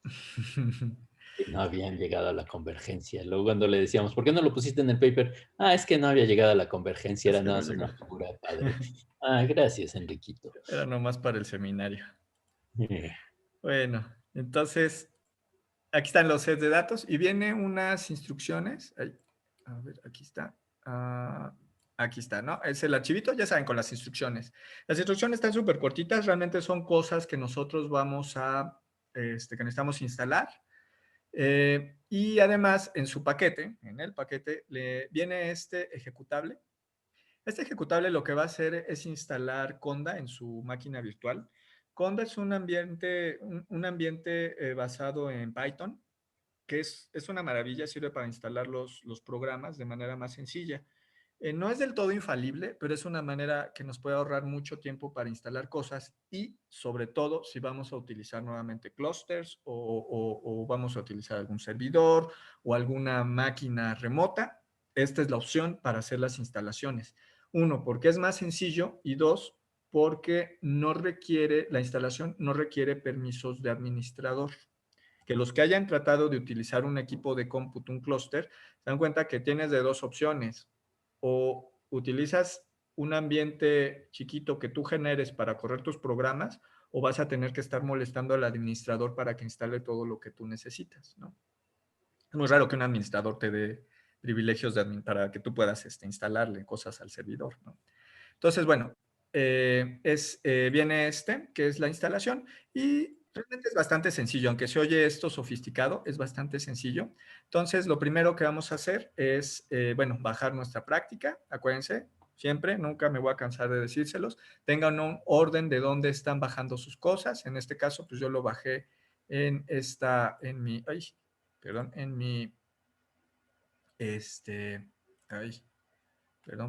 es que hice chiquita la máquina virtual, ya está. Yo lo bajé en mi escritorio, aquí está, la SBeast, y entonces nos metemos a nuestra carpetita,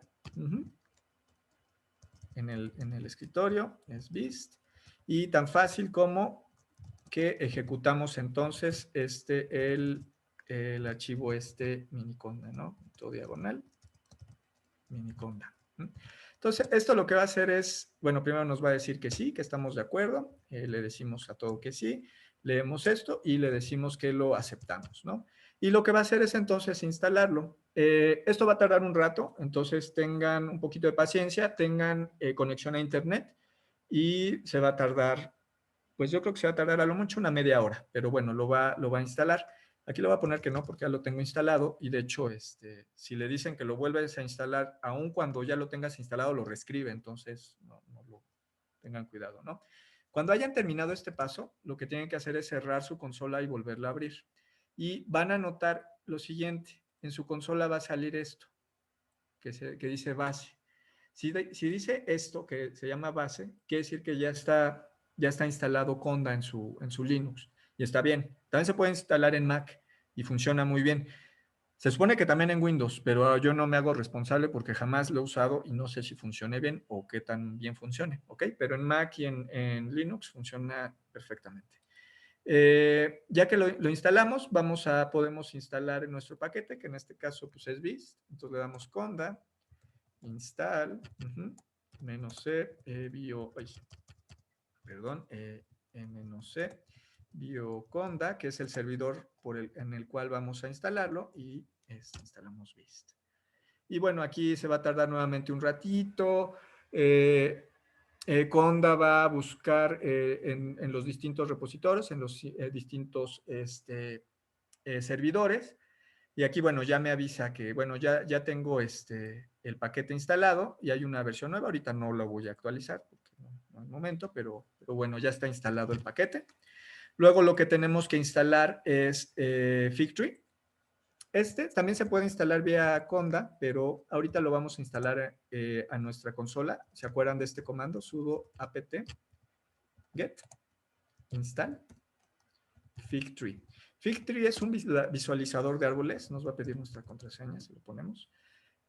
Bueno, ya lo tengo instalado. Me va a decir que ya lo tengo instalado.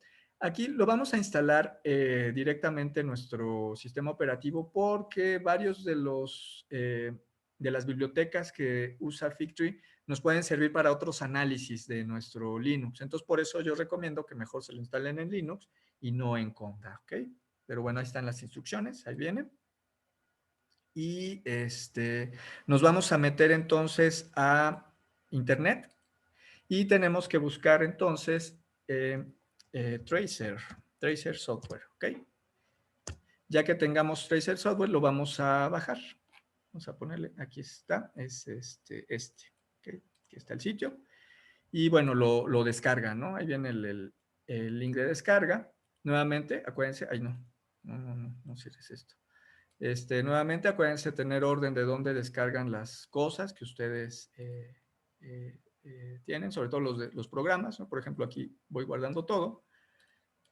Y ya que hicimos eso, bueno, nos metemos a nuestra carpeta, nos metemos al software, Tracer, ya dentro de Tracer nos vamos a meter aquí y tenemos que hacer un pasito extra, un poquito quisquilloso, pero tenemos que especificar que esto es un ejecutable. Ahí viene el comando, Tienen que ejecutar esto, change mode, a +x tracer, y listo. Y eso sería todo para la instalación del programa, ¿no? Si ven, no es complicado. Finalmente, para hacerlo tienen que tener un poquito de conocimiento previo sobre esto, pero si ven, realmente no es complicado. Y de hecho, si quisieran instalar otro programa, ya saben que puede ser, bueno, yo les recomiendo que primero lo googleen y vean si existe para Conda. Y para instalarlo en Conda es tan fácil como Conda install y seguido del repositorio, servidor donde se encuentre el programa y el nombre del programa. ¿Okay? Listo. Pues eso sería la instalación, es bastante sencilla. Ahora sí, viene lo interesante, ¿no? Vamos a correr el programa. Entonces, me voy a meter en donde yo tengo ahorita mis datos, ¿no? Mi arcón navideño, como les decía. Ahí. Listo. Y vamos a ejecutar. Beast es el programa, ya vieron que son iniciales, pero Beast necesita un archivo de entrada muy específico, que es un formato XML, que ustedes lo conocen. El formato es el lenguaje en el que se hacen las facturas electrónicas, XML, es ese formato. Para generar este formato, podemos utilizar otro programa que viene en el mismo paquete de Beast. Si es Beast, el programa que se utiliza se llama Beauty. Entonces, de Beauty and the Beast. Así. Bueno, sí se los gasta, ¿no? Está chistoso, está simpático, ¿no? Entonces, ya lo único que tenemos que hacer es ejecutar Beauty porque todo ya está instalado, todo ya lo instalamos. Este programa, pues, tiene la ventaja de que tiene interfaz gráfica. Entonces, vamos a abrir, entonces, Open. Y nos metemos a nuestra carpeta. En este caso voy a utilizar los datos de las calabazas, ¿se acuerdan? Estos ya los trabajamos. Yo les recomiendo que hagan el ejemplo de ese de Nueva York, que está bonito. Ahí, perdón. Nos vamos Open, Import Data y metemos los datos de las calabazas, ¿ok? Entonces aquí ya los leyó y para efectos de la práctica vamos a dejar prácticamente todo por default, pero tomen en cuenta que hay que ver todos los parámetros, etcétera, ¿no? Y por ejemplo, aquí el modelo de sustitución es importante que ustedes lo especifiquen. Nosotros ahorita vamos a dejar todo por así, vamos a asumir que hay reloj molecular, pero generalmente no hay reloj molecular en las secuencias. Generalmente uno prefiere alguno de estos, generalmente es el reloj relajado, pero bueno, todo esto tienen que tomarlo en cuenta. Ahorita, para términos de la práctica, lo vamos a dejar por default. Y aquí en Trees vamos a escoger entonces el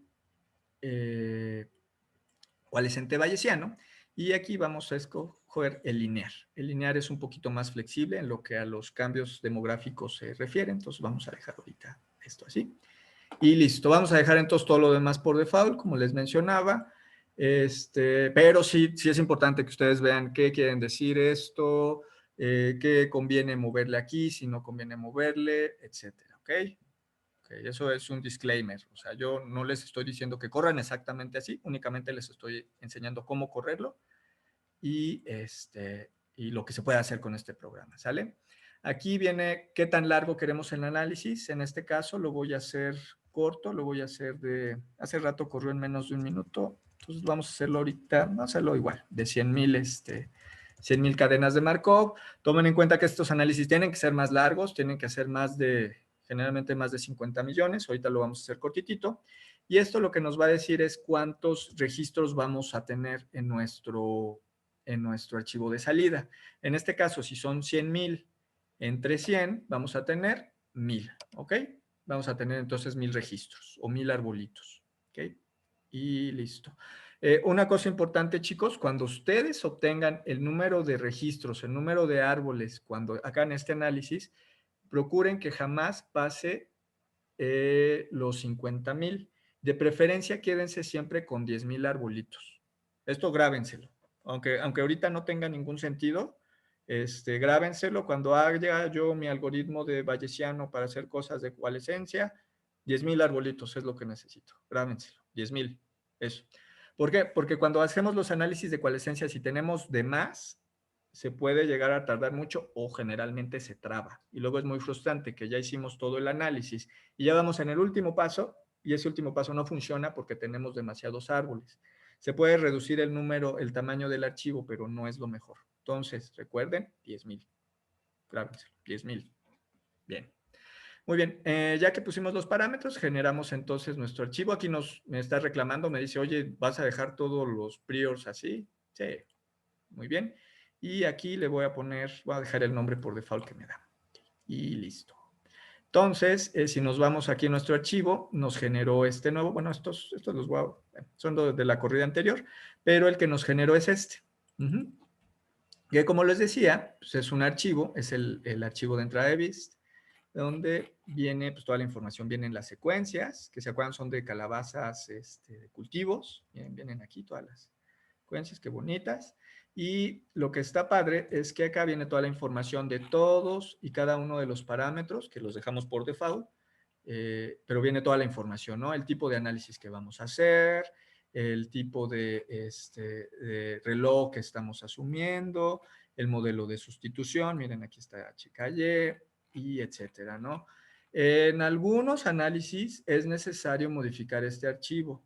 Yo no les recomiendo que lo modifiquen a menos de que sea estrictamente necesario, porque luego decimos, ay, pues nada más le muevo aquí y ya, por ejemplo, el log, pues le voy a subir aquí el número, ¿no? Yo no les recomiendo que hagan nada a mano, de preferencia utilicen la interfaz gráfica, a menos de que sepan lo que están haciendo. ¿Okay? Bueno, entonces ya corrimos Beauty, ya generamos todo esto viene en el video, ¿eh? Ya tenemos esto, pues ya viene lo emocionante, ¿no? Abrimos entonces voy a abrir otra consolita, nada más para no ir cerrando todo lo que tengo, para dejarlo abierto por si queremos regresar en algo. Y pues ahora sí, ejecutamos BIST. Voy a abrir entonces el que acabamos de generar, que es este. Acuérdense, son los datos reales del artículo de Elena de las calabazas, ¿no? Lo abrimos y dejamos todo y le damos en Run. El programa va a sacar una estimación de cuánto se tarda. Miren, por ejemplo, son 2 minutos por millón de estados. Yo le puse 100,000, entonces quiere decir que pues, va a tardar poquito, ¿no? No debe tardarse ni un minuto. Ya está, ya acabó. Esto es bastante confiable, fíjense. O sea, cuando ustedes estén haciendo su análisis y quieran ver qué tan largo lo quieren dejar, hagan pruebas con esto y vean el tiempo estimado. Y es bastante confiable, es una estimación bastante aproximada de cuánto se va a tardar. Y así ustedes pueden ver si les conviene correr los 50 millones, que siempre entre más, mejor, ¿eh? Entre más tiempo corra, siempre es mejor. Pero esto les puede dar, ¿no? El tiempo aproximado. Listo. Bueno, pues ya corrió. ¿Cuáles son los archivos de salida que nos va a dar nuestro BIST? Ay, sí lo cerré. Okay, sí lo cerré. Aquí está. BIST, aquí está. Nos va a dar 3 archivos. Nos va a dar que es log. En va a venir toda la información de la corrida. Van a venir distintos parámetros. Van a venir sobre todo cómo se comporta la probabilidad a lo largo del tiempo. Aquí viene, este es importante que lo revisen. Viene como el resultado de la corrida y vienen aquí los priors, cómo se comportaron.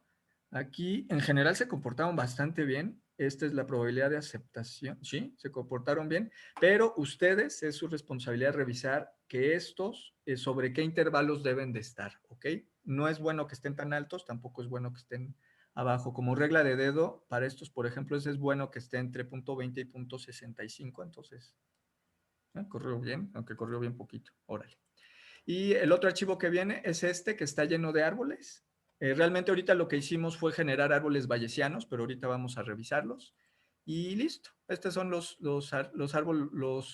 archivos de salida de nuestro análisis.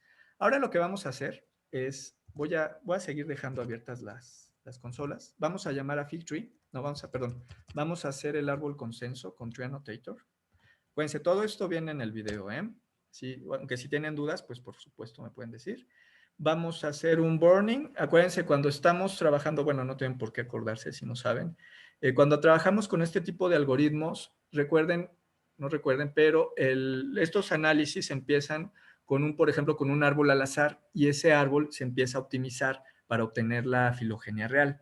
¿Esto qué quiere decir? Que los primeros árboles realmente van a tener información pues chafa, ¿no? Van a tener una probabilidad chafa. Nosotros podemos descartar estos árboles, ¿no? Entonces, si nos acordamos que más o menos teníamos como 1000 árboles, habíamos guardado, vamos a descartar 10, nada más para que sea un número, ¿sale? Lo vamos a poner aquí. Esto nada más es para ver el arbolito y ahorita van a ver por qué, ¿sale? Entonces, aquí Abrimos nuestro archivo de los arbolitos y luego vamos a salvar nuestro arbolito consenso. En este caso, se llama, ¿cómo le ponemos? Calabaza. Y le voy a poner la extensión NWK, que es formato NWIC de los árboles, que es árboles parentéticos. Y listo. Entonces ahorita va a leer todos los árboles, lo va a hacer muy rápido porque son relativamente pocos árboles, no me acuerdo cuántos quedaron, creo que sí quedaron 1000, ¿verdad? Y entonces lo que obtuvimos es el árbol de las calabazas, ¿no? Que es un árbol, como les decía, en formato de paréntesis, donde vienen todos los taxa. Y viene acá, viene el arbolito, ¿no? Con alguna información. Ahora sí, vamos a abrir este arbolito, ¿sale? Vamos a ver cómo se ve. Fig Tree. Listo. Le ponemos Open y Beast. Y aquí está el arbolito de las calabazas. Muy bien, miren, qué bonito está. ¿Qué pueden decir de esta genealogía, chicos? A ver, pensemos en coalescencia. ¿Qué pueden decir de los eventos de coalescencia de este árbol? ¿Los ven? Están como dispersos en toda la... ¿Se adaptarían a un coalescente neutro, digamos? ¿Ustedes qué creen? ¿O qué ven? ¿Qué pueden o no pueden opinar nada? Ya, vamos a separar un poquito. ¿Nada? ¿Cómo ven los eventos de coalescencia? ¿En dónde están? Pues sí están concentrados más hacia, como si fuera un coalescente básico, ¿no? Más o menos. Yo los veo. Así. ¿Dónde están amontonados? Hacia el inicio, ¿no? Hacia el inicio, más bien, ¿no? O sea, si fuera Ajá. coalescente básico, esperaríamos como pues, en todos lados, ¿no? Justo Ajá. esa es la diferencia. Tenemos dos linajes, pero aparte estos dos linajes, miren, ¿dónde están los eventos de coalescencia? Están amontonados. Cuando están amontonados los eventos de coalescencia en una cierta región del árbol, ¿se acuerdan como qué había pasado? Había habido una expansión poblacional, ¿no? Un evento demográfico, ¿no? Un evento A lo mejor ahorita no sabemos, pero un evento demográfico, ¿no? Por eso, ¿no? Nosotros podemos tener los eventos coalescencia. Si los vemos amontonados en alguna región, eso es inmediatamente nos está indicando algo. De hecho, aquí también está interesante, ¿no? Que tenemos dos linajes bastante divergentes y dentro de cada uno de ellos tenemos entonces una acumulación de los eventos de coalescencia. Muy bien.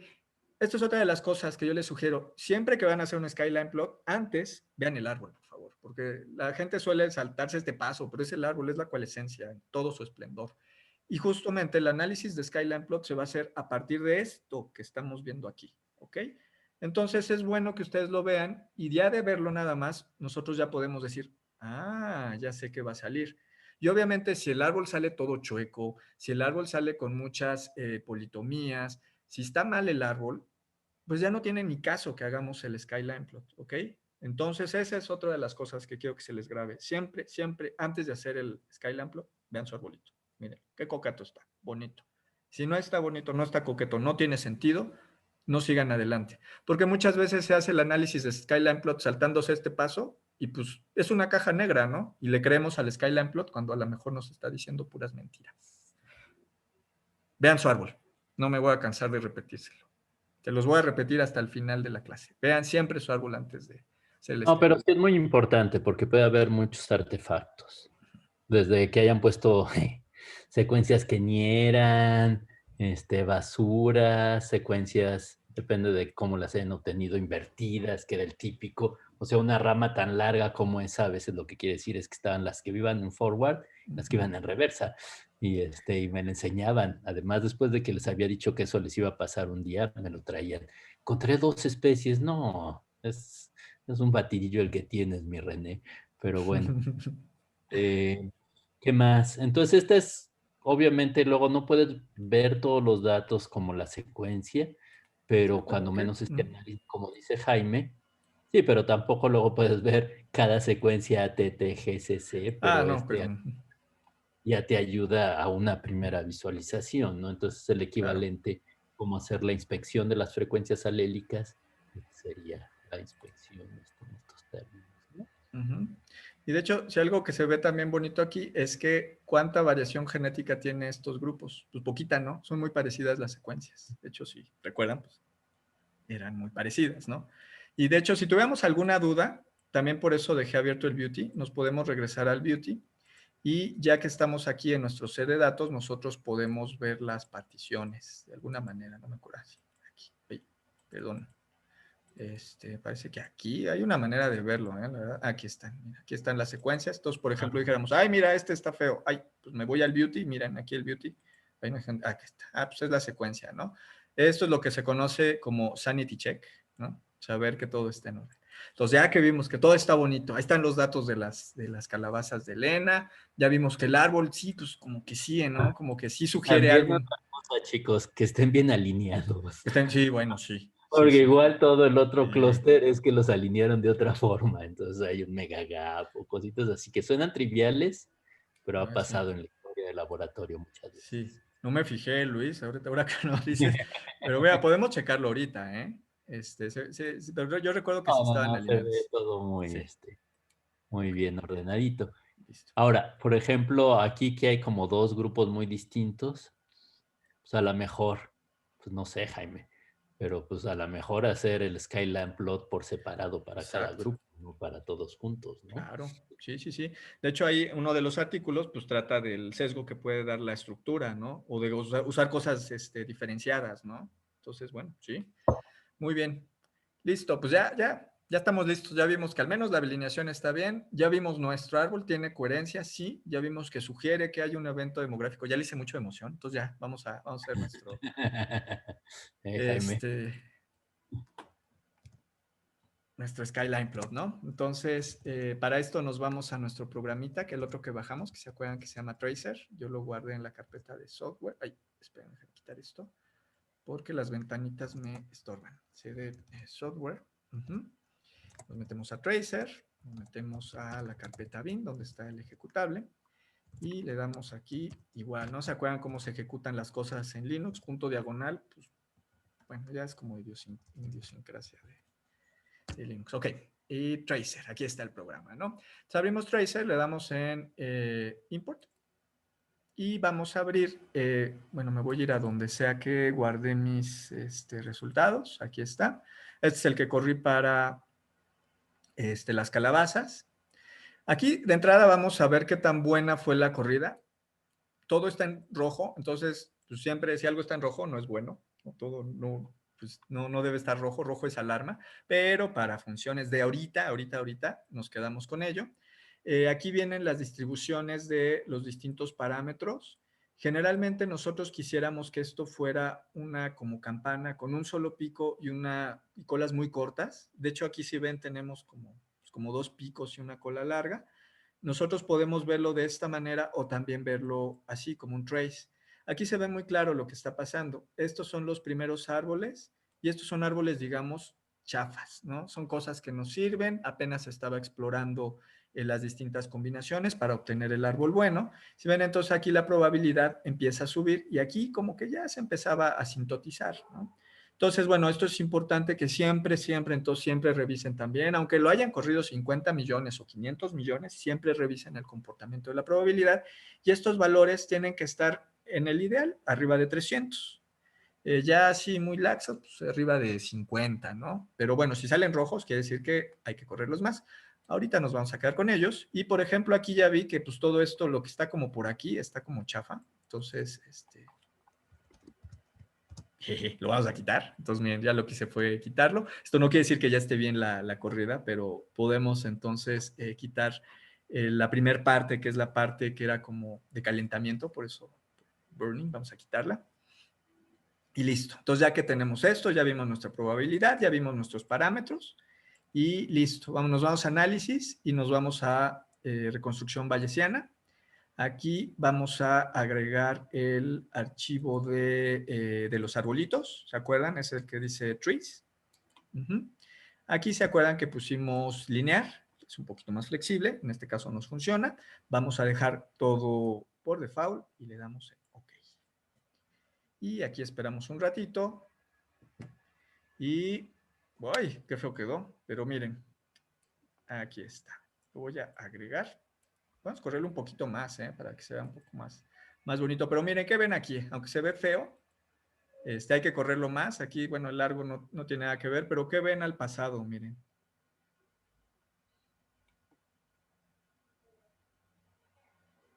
A ver qué pueden inferir de eso. Está feo, ¿no?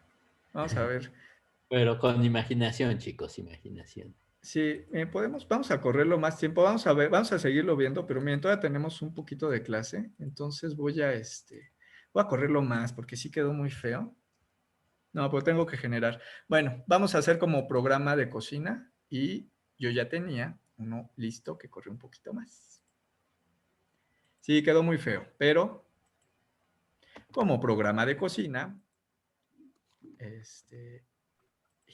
yo ya tengo uno que corrió un poco más, aunque se ve igual de feo, pero de verdad sí quedó mejor. Vamos a quitar nos vamos a quedar con vamos a hacer el bayesiano y listo. Ay. Que creo que era constante. Este es el que hice en mi receta de cocina. Listo. Ahí está, jeje. Ya venía preparado, no. No, sí, no, bueno, corrió un poquito más. Ahora sí, si ven es muy parecido, pero es parecido, pero ya es más smooth, ¿no? Ya está más, el patrón está un poquito más bonito. Ahora sí, entonces acuérdense entonces del arbolito que está aquí. Habíamos visto entonces que, aquí está, que teníamos una acumulación de los eventos de coalescencia y aquí está el skyline plot. Acuérdense, el 0 es el presente, este es el pasado. Son calabazas de cultivo. ¿Qué pueden decir acerca de esto? Domesticación. ¿Qué es esto? Podría ser que tenían como un tamaño estable y cuando empezó la domesticación expandieron su tamaño. Ajá, muy bien. ¿Algo más? Porque miren, si ven hay una subida y luego una bajadita. Muy bien. ¿Qué más? ¿Alguien más quiere opinar algo acerca de esto? A ver, alguien abrió su micrófono y se arrepintió. Pues sí, efectivamente, ¿no? O sea, generalmente cuando nosotros tenemos eventos de domesticación tenemos tamaños efectivos pequeños, pues es la poza génica original de la cual nosotros obtuvimos nuestros cultivos, ¿no? Entonces, ¿qué pasa? Pues que al pasado, pues sí, esto es la representación de lo que se tomó para hacer la domesticación. Pero ¿qué pasa? Que cuando nosotros empezamos a propagar todo esto y a cultivar, pues ¿qué pasa con los tamaños poblacionales de los cultivos? Pues crecen, ¿no? Entonces es entendible que a pesar de que no necesariamente se generó mucha variación genética, porque finalmente son cultivos, sí al haber un tamaño, un incremento en su tamaño, ahí entonces puede haber la acumulación de variación genética y eso entonces nos da un crecimiento en el tamaño efectivo de la población, en este caso de una población o una población de calabazas de cultivo. Y luego viene aquí una bajadita que está interesante, ahí tendremos que ver por qué es. Yo creo que esta bajada en el tamaño puede deberse a estas dos ramas que tenemos, pero no sé, podríamos ver. Pero bueno, así está, chicos. Yo les recomiendo nuevamente que corran entonces el de Nueva York, que es un set de datos bien bonito. También sale padre. Y bueno, por supuesto, si ustedes quieren correrlo con sus datos o algo así, pues claro, y si tienen dudas, pues por supuesto que nos escriban. Vean siempre su árbol antes, por favor, y siempre vean entonces todo, o sea, esto es demostrativo, pero esto no debe ser así, esto debe ser una línea, las distribuciones deben de verse, pues bueno, corrió un poquito mejor, un poquito más que el anterior que vimos, ¿no? Pero bueno, tiene que parecerse a esto, ¿no? Tienen que ser como distribuciones. Esto está horrible. Ajá, pero tienen que ser distribuciones así como con un solo pico. Y listo, chicos. Esta es la práctica y esto es uno de los análisis que se utilizan muchísimo en Coalescencia, uno de los más populares junto con Migrate. No nos da tiempo de correr un Migrate. Después, si tenemos tiempo, por supuesto que podemos ver cómo se corre, pero por lo pronto este es el que quería que viéramos, sobre todo porque hubo una persona, como 2 o 3, que me pidieron que viéramos en específico estos análisis. Y bueno, son de Coalescencia. Y listo. Bueno, ¿tienen preguntas, chicos? ¿Comentarios? Hagan su práctica. Les repito, no se debe de entregar nada, es únicamente demostrativa, pero de verdad hagan un esfuerzo por hacerla. Ok. Oye, Jaime, antes de que se me olvide, para el martes les quiero pedir que nos platiquen brevísimamente, los que quieran, obviamente, cómo van sus proyectos semestrales y qué ayuda necesitan o no, ¿no? Para darles estas últimas semanas el apoyo que se necesite, ¿no? Entonces no tienen